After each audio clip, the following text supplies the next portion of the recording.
Uh, Hello everyone. I am Dr. Rohit. I am an MD in pulmonary medicine, and so I had this OSA, obstructive sleep apnea problem. So like most of the patients, like we prescribe CPAP to continuous positive airway pressure. So similarly, I tried CPAP for myself. So initially, so it was titrated many times, and still my symptoms wouldn't go.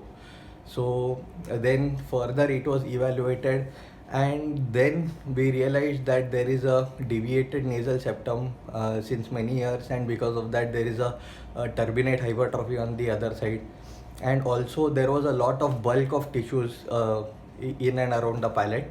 So I decided to undergo a surgery with Dr. Vikas Agarwal sir, and so in one sitting he has operated me for the septoplasty and uvulo-palatopharyngoplasty, and with also there were tonsils, so there were tonsillectomy and adenoidectomy was done.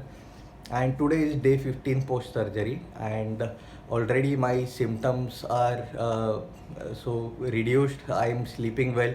Earlier the condition was such that I used to not sleep for more than 3.5 hours per day, and with the surgery I am able to sleep comfortably for 8 hours, and so things are much better, and I am very much satisfied with the surgery.